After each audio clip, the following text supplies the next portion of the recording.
하나님 말씀 마태복음 1장 23절 말씀을 보겠습니다. 마태복음 1장 23절 한 절만 보겠습니다. 마태복음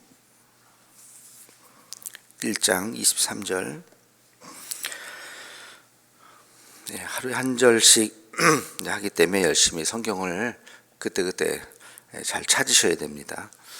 마태복음은 찾기 어렵지 않죠. 1장 23절 함께 읽겠습니다.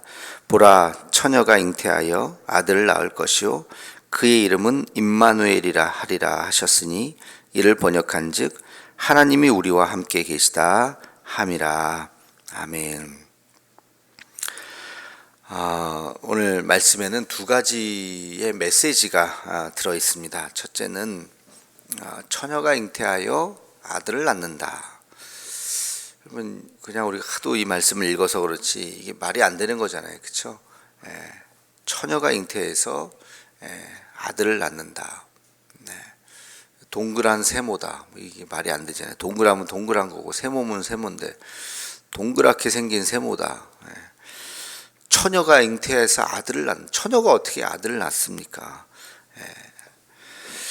그런 지금 미혼모 얘기를 하는 게 아니라 그 남자와 관계를 가져보지도 않았던 그런 사람이 아기를 낳는다. 이거는 불가능하죠. 자연 법칙에 어긋나는 거죠. 그런데 이 말씀이 그대로 이사야의 예언의 성취입니다. 이사야, 어제도 잠깐 말씀드렸듯이 이사야서 7장 14절에 보면 그러므로 주께서 친히 징조로 너희에게 주실 것이라.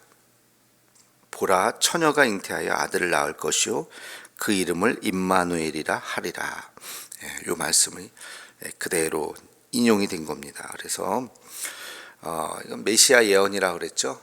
메시아가 이렇게 탄생할 것이다. 처녀가 잉태하여 아들을 낳을 것이다. 그 말씀 어떻게 보면 문자 그대로 정말 남자와 관계를 갖지 않았던 그 여인이 아이를 가져서 탄생을 한 거죠.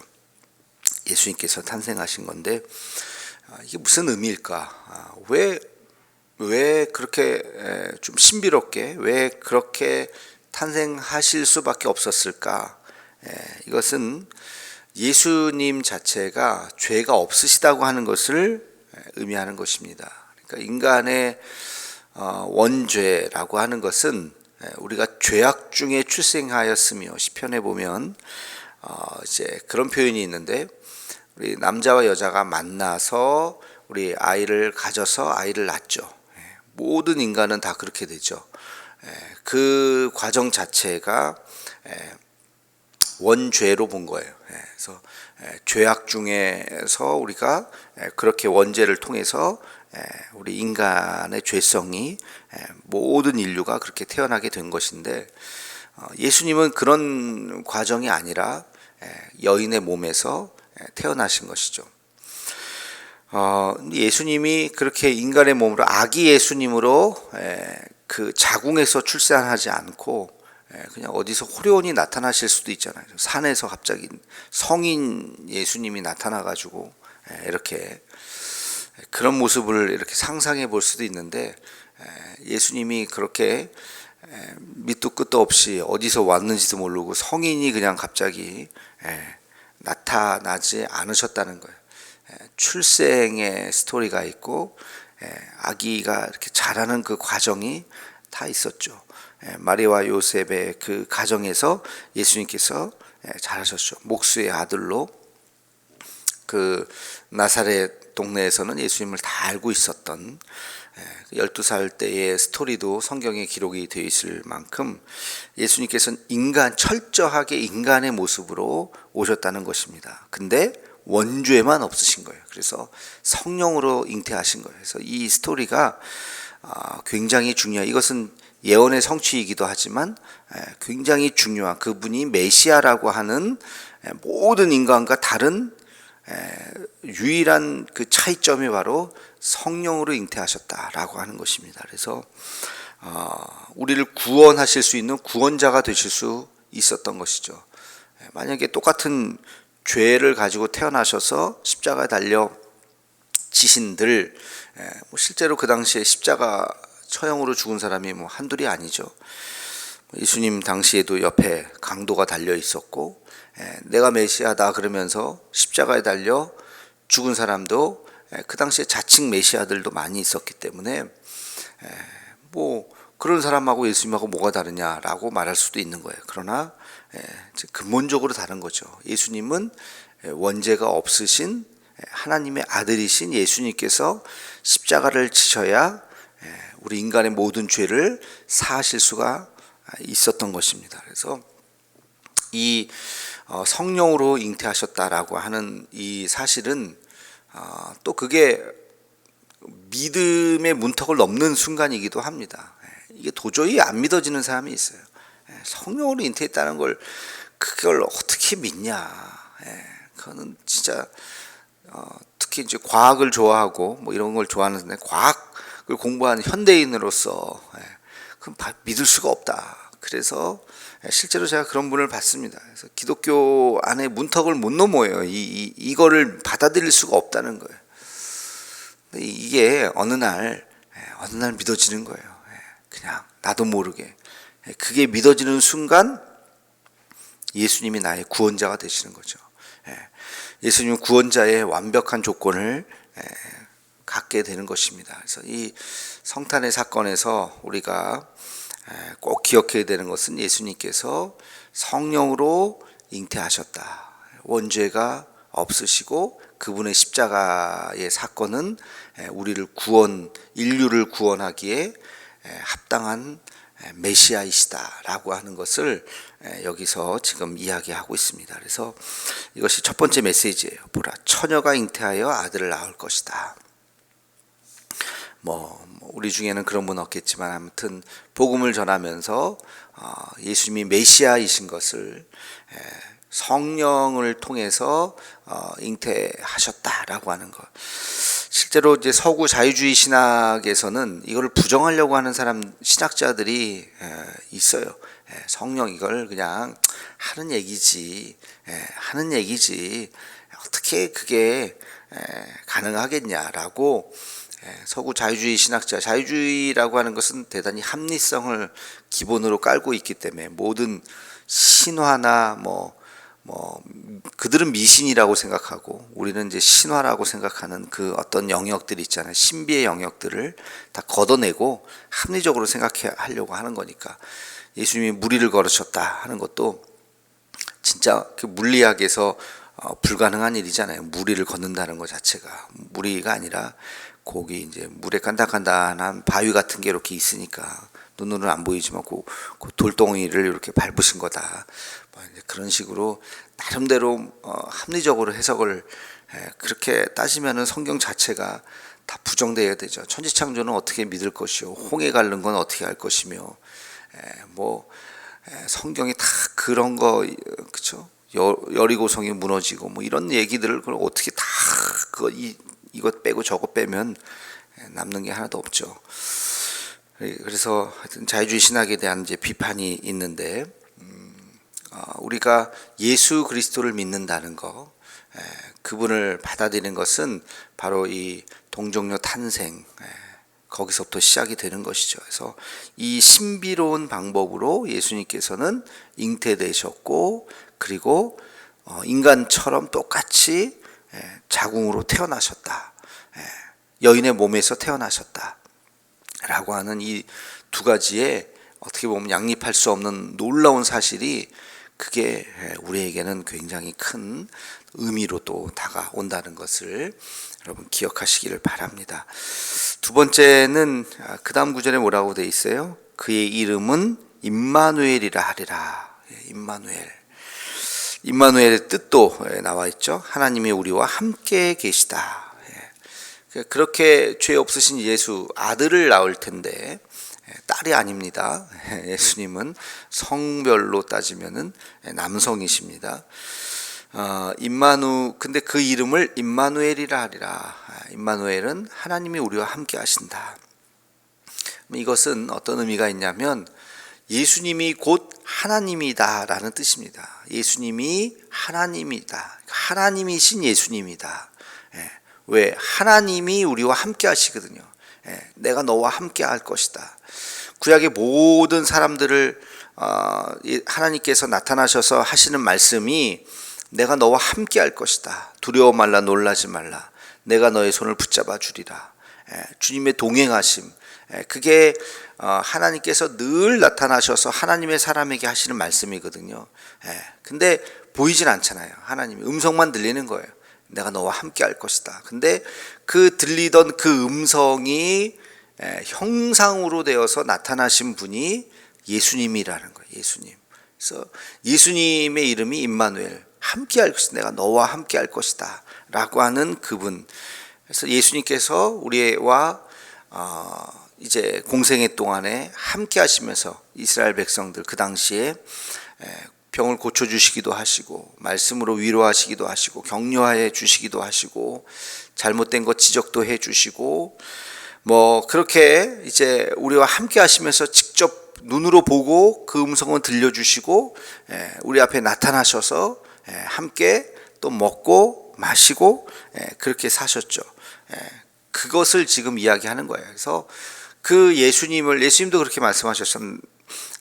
나를 본 자가 하나님을 본 것이다 라고 말씀을 하셨죠. 그래서 내가 임마누엘이라고 하는 것은 우리가 예수님을 믿는다고 하는 것이 곧 하나님을 믿는 것을 의미하는 것이고, 하나님이 우리와 함께 하시고 예수님이 우리와 함께 하시고, 이것은 거의 동일어입니다. 동일어, 같은 말씀이에요. 그래서 늘 하나님이 우리와 함께 하시고 우리가 예수님의 말씀을 읽는다는 것은 하나님의 위로를 또한 경험하게 된다는 것이죠. 그래서 임마누엘이라고 하는 뜻은 내가 너와 함께 할 것이다 라고 하는 그 하나님의 그 말씀이 예수님으로 형상화되어서 우리도 복음서를 읽으면서 예수님이 하셨던 행적, 말씀, 행동들 이런 것들을 보면서 하나님의 뜻을 우리가 깨닫죠.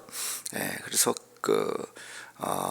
예수님의 그 모든 일들은 하나님의 역사하신다라고 하는 것을 우리가 깨닫게 되는 것입니다. 그래서 그의 이름을 임마누엘이라 하리라 하는 것은 내가 너희와 함께 할 것이다 라고 하는 것을 말씀하시는 것이죠. 그래서 주님은 우리와 오늘도 함께 하시는 것입니다. 그래서 우리가 예수님을 묵상한다면 예수님을 묵상을 통해서 우리가 하나님의 뜻을 알아가는 것이죠. 이게 지금 말씀 우산이 되어서 여러분들에게 이제 묵상을 하도록 하는 거잖아요. 그래서 그걸 제가 미리 새벽 예배 때 말씀하는 건데, 우리가 그 질문 7가지 질문 여러분들 하고 계시는지 모르겠어요.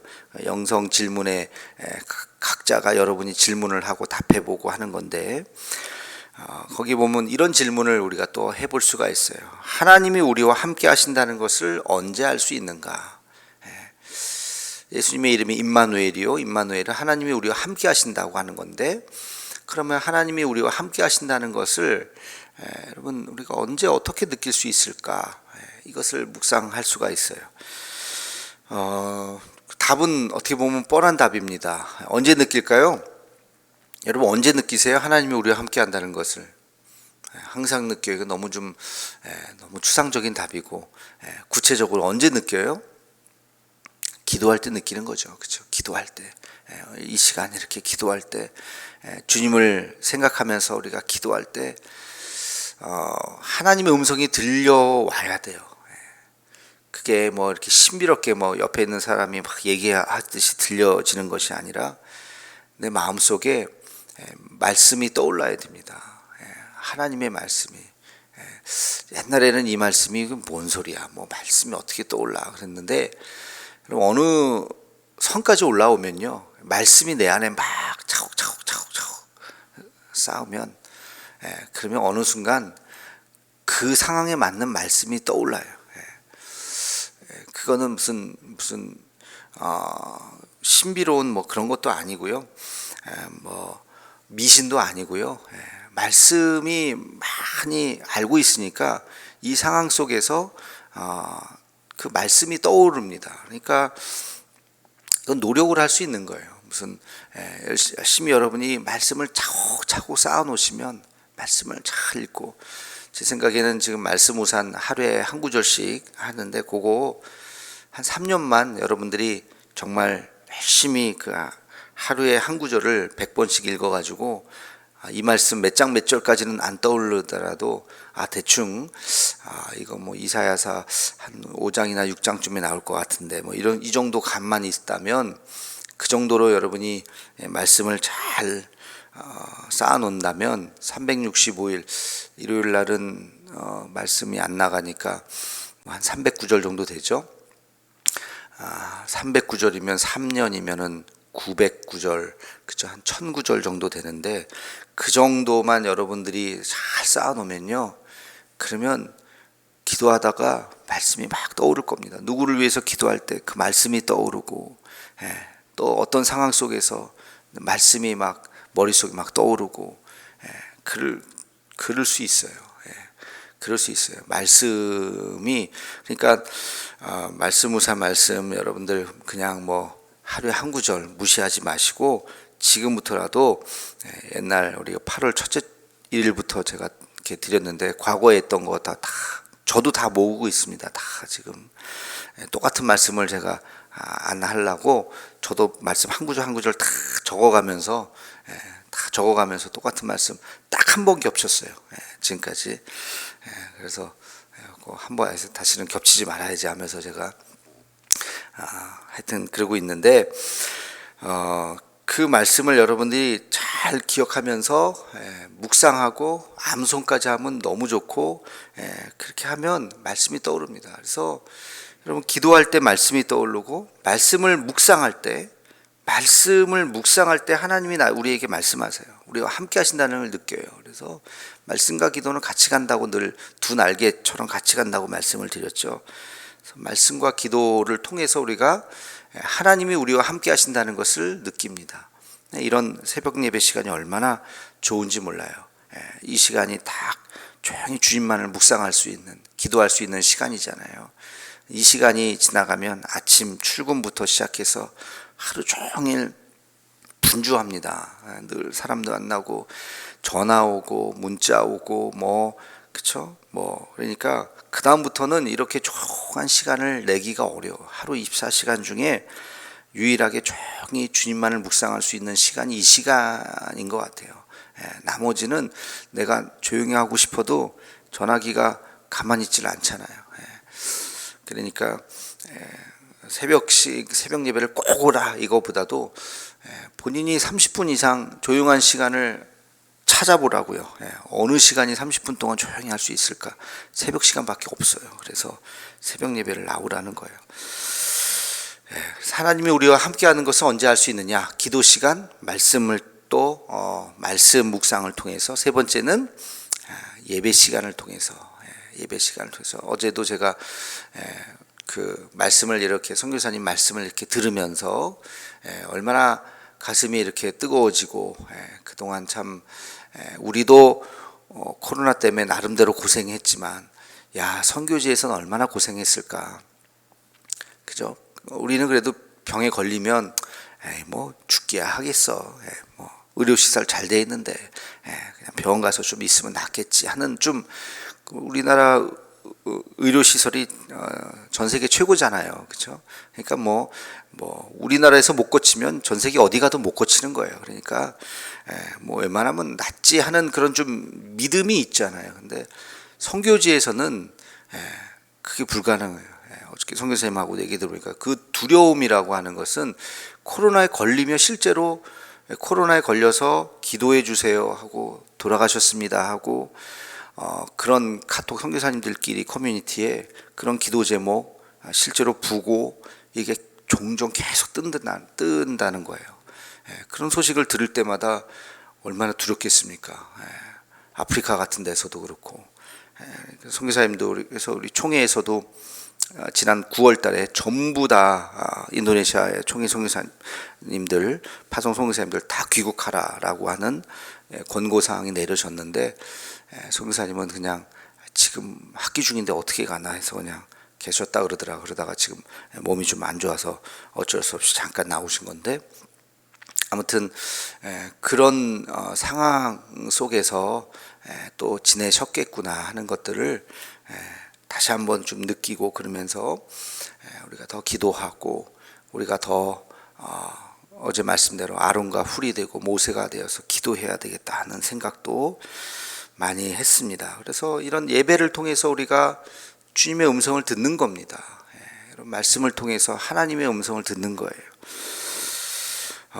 제가 이 그 음성 얘기할 때마다 늘 하는 말씀이 주파수 이야기가 있죠. 여러분, 지금도 여기 공간에 뭐 아무것도 없잖아요. 눈에 뭐가 보여요? 이 공간에 뭐 아무것도 안 보이죠. 근데 여기 라디오 갖다 놓고서 라디오 주파수를 딱 맞추면 음악이 나옵니다. 그렇죠? 이 음악이 왜 나와요? 갑자기 뭐 라디오만 갖다 놓으면 음악이 나와요? 아니, 이거 뭐 아프리카에 갖다 놓고서 틀면 음악이 나오는 게 아니에요. 여기에 그 주파수가 있기 때문에, 라디오 주파수가 이 안에 지금 우리가 눈에 보이지 않지만 있기 때문에 그 주파수를 딱 맞추면 노래가 나오는 거예요. 음악이 나오는 거예요. 하나님의 말씀도 마찬가지. 안 들리죠. 가만히 보면 하나님 말씀이 어디 있어. 근데 우리가 주파수를 딱 맞추면 주님의 음성이 들려요. 하나님 우리에게 말씀하신다는 거예요. 주파수를 맞추는 법을 노력해서 배우셔야 돼요. 그걸 어떻게 배우느냐, 지금 말씀드렸잖아요. 열심히 말씀 우산 말씀 묵상하시고 외우시고 또 기도하시고, 그러다 보면 어느 순간 이렇게 맞추다 보면 어느 순간 탁 들려요. 좌절했을 때, 낭망했을 때, 힘들었을 때, 속상했을 때, 그럴 때 어느 순간 탁 주님의 음성이 들린다고요. 그 말씀이 나에게 주시는 말씀이구나. 그걸 어떻게 하느냐, 내 감정이 달라요. 감정이. 그냥 성경을 뭐 이렇게 쭉 읽는 말씀하고 두려워 말라, 놀라지 말라, 내가 너와 함께 함이라, 그냥 성경을 그냥 쭉 읽을 때의 감정과 나에게 그 말씀이 나에게 딱 주셨을 때 내 감정은 완전히 달라요. 여러분, 누가 옆에 사람 인사합시다, 사랑합니다 그러면 가슴이 막 떨려요? 떨려요? 아니죠. 옆에 사람 인사하세요, 사랑합니다 그런다고 저 사람 나 진짜 사랑하나 봐 하면서 떨리지 않죠. 그냥 뭐 인사니까 사랑합니다 하죠. 근데 진짜 사랑하는 사람이, 젊은 사람들이 나를 보고 사랑해 그러면, 첫사랑의 고백을 들어보셨어요? 얼마나 떨려. 가슴이, 심장이 터져나갈 것 같죠. 야, 제가 나를 사랑한대. 그 똑같은 사랑해라는 단어지만 이 듣는 사람의 마음이 다르죠. 그렇게 들린다고요. 하나님의 음성이 나에게 딱 꽂히면 내 심장이 터져나갈 것 같은 감동이 있다고요. 나에게 주신 말씀이 그게. 하나님이 여러분들에게 그런 은혜의 말씀, 임마누엘 되신 하나님이 지금도 말씀하십니다. 우리가 지금 주파수를 안 맞춰서 맹하고 있어서 못 듣고 있는 거지, 오늘도 그냥 가지 마시고 하나님이 나에게 주시는 그 어떤 말씀, 각자에게 다 다릅니다. 똑같은 말씀 주는 게 아니에요. 각자에게 주시는 그 음성을 들으시고 오늘도 승리하는 우리가 되기를 주님의 이름으로 축원합니다.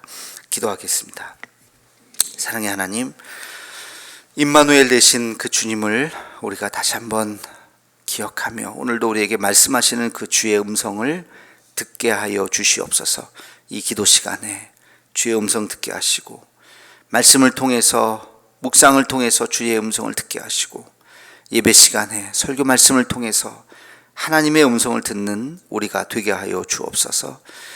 처녀가 잉태해서 예수님이 탄생하셨습니다. 그 주님의 구원자 되심을 우리가 믿게 하시고 또 잊지 않는 우리가 되게 하여 주시옵소서. 예수님의 이름으로 기도하옵나이다. 아멘.